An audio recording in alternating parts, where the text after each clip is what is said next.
వెళ్ళాను.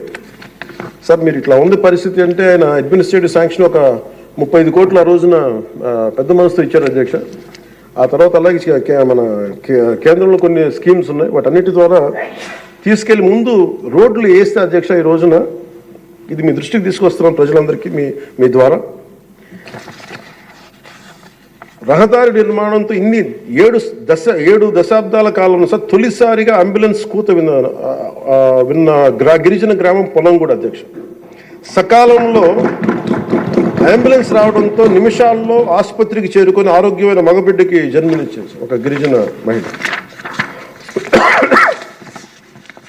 గత ప్రభుత్వ హయాంలో గ్రామీణ అభివృద్ధి కోసం కేటాయించిన నిధులను దారి మళ్లించడం కారణంగా ప్రజల అభివృద్ధికి నోచుకోలేకపోయారు అధ్యక్ష.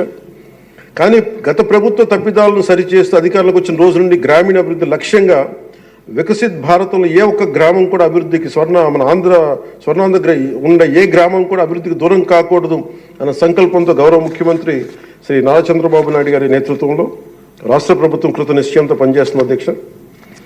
గిరిజన గ్రామాలు, కొండ ప్రాంతాల్లో డోలి మోతలు ఈ ముగింపు పలికే దిశగా ఆంధ్రప్రదేశ్ ప్రభుత్వం పంచాయతీరాజ్ గ్రామీణాభివృద్ధి శాఖ ఆధ్వర్యంలో చేపట్టిన మౌలిక సదుపాయాల కల్పనలో భాగంగా శ్రీకాకుళం జిల్లా కొత్తూరు మండలం గుట్టుపల్లి నుండి పొలంగూడ వరకు నూతన బీటీ రోడ్డు నిర్మాణం కొరకు మహాత్మా గాంధీ జాతీయ ఉపాధి హామీ పథకం కింద 21-22 ఆర్థిక సంవత్సరంలో మంజూరు చేయడం జరిగింది అధ్యక్ష. దీనిని సీతంపేట గిరిజన సంక్షేమ ఇంజనీరింగ్ డిపార్ట్మెంట్ ఏజెన్సీ పని పూర్తి చేయాల్సి ఉంది. నూతన ప్రభుత్వం ఏర్పడిన తర్వాత అధికార యంత్రాంగంతో సమీక్షలు నిర్వహించి ఏ రోడ్లు అయితే చేయలేదో కొన్ని రోడ్లని ప్రత్యేకించి ఒక రోడ్డుని ఎన్నుకొని ఈ రోడ్డు నిర్మాణం పూర్తి చేసేందుకు కావాల్సిన చర్యలు తీసుకోవడం జరిగింది అధ్యక్ష.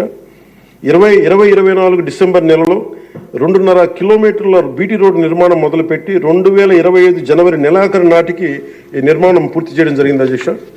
ఇది వేరువేరు మండలాలు, జిల్లాలు కలిపేందుకు ఈ మార్గం ఉపయోగపడటం వల్ల పొలంగూడని సీతంపేటకు వచ్చేందుకు దాదాపు 5 కిలోమీటర్ల ప్రయాణ దూరం తగ్గింది అధ్యక్ష. రోడ్డు నిర్మాణ కారణంగా 23 ఫిబ్రవరి 2 రోజుల క్రితం 25 నాడు తొలిసారిగా ఇందాక మీరు చెప్పినట్టుగానే అంబులెన్స్ కూతురు గ్రామ ప్రజలు విన్నారు అధ్యక్ష. పురిటి నొప్పులతో బిడ్డకు జన్మనిచ్చేందుకు ఇబ్బంది పెడుతున్న శ్రీమతి సవర సబియాక అనే గిరిజన సోదరి గిరిజన సోదరి మహిళ ఈ నూతన రహదారి మీదుగా నిమిషాల వ్యవధిలో హిరమండలంలోని ప్రాథమిక ఆరోగ్య కేంద్రానికి తీసుకురావడం జరిగింది అధ్యక్ష. చాలా మగబిడ్డకి జన్మనిచ్చారు. ఈ రహదారి ఏర్పాటు ద్వారా 6 గిరిజన గ్రామాలకు సంబంధించిన 1260 మంది డోలీ మోతల కష్టాలని నారా చంద్రబాబు నాయుడు గారి నాయకత్వంలో ఈ రాష్ట్ర ప్రభుత్వం తీర్చింది అధ్యక్ష. ప్రత్యేకించి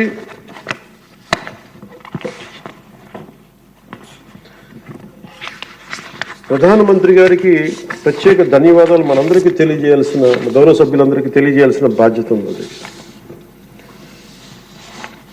ఆంధ్రప్రదేశ్ గత వారి పాలనలో, వైసీపీ పాలనలో నలిగిపోతున్న దశలో ఏ ఒక్కరికి కూడా నేను ఎంత నిర్లక్ష్యంగా, ఎంత దుర్మార్గంగా ప్రవర్తించిన విధానం ఇక్కడే చట్టసభలో అలా ప్రవర్తిస్తుంది. రియల్ లైఫ్లో మీకు వాస్తవానికి వాళ్ళు ఎలా చేశారో తెలుసు. ఇలాంటి పరిస్థితుల్లో ఇంకొకసారి వాళ్ళ ప్రభుత్వం వస్తే పరిస్థితులు ఏమవుతాయి?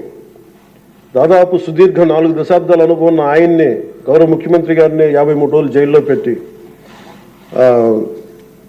యువ నాయకులు, ఐటీ మంత్రివర్యులు వారు నారా లోకేష్ గారిని కూడా జైల్లో పెట్టడానికి ఇబ్బందులు పెట్టి ప్రయత్నాల్లో మనకి అచ్చెన్నాయుడు గారు, గౌరవ మంత్రి అచ్చెన్నాయుడు గారిని ఇబ్బంది పెట్టిన విధానం ఇక్కడ మొదటి మీరు వచ్చినప్పుడు ఎంతమంది ఇబ్బంది పడ్డారు అంటే మొత్తం దాదాపు 90% హౌస్ చేతులు ఎత్తారు అధ్యక్ష. ఆ రోజున అలాంటి పరిస్థితుల నుంచి నేను కోరుకుంది ఒకటే అధ్యక్ష. ఆ రోజున ఆంధ్రప్రదేశ్ 5 కోట్ల మంది ప్రజలకి మేము అండగా ఉండాలి, దానికి ఏమి చేయాలని చెప్పి ఎక్కడా కూడా ఓట్లు చీలకూడదని చెప్పితే నన్ను తిట్టు లేదు అధ్యక్ష. అందరూ తిట్టినా. కానీ ఈరోజు నాకు ఆనందం ఏముందంటే అధ్యక్ష, ఈ రోజున గౌరవ ప్రధానమంత్రి నరేంద్ర మోదీ గారి దృష్టికి తీసుకెళ్ళి, కేంద్ర నాయకత్వానికి తీసుకెళ్ళి ఆ రోజున మాకు ఇది కావాలి, మీరు చెయ్యాలి అని చాలా ఇంపాసిబుల్ టాస్క్లు అడిగాం అధ్యక్ష. ఆ రోజున ముఖ్యంగా విశాఖ స్టీల్ ప్లాంట్ అధ్యక్ష. విశాఖ స్టీల్ ప్లాంట్ అధ్యక్ష మీకు తెలిసిందే ఇది, కానీ ఒకసారి మనందరం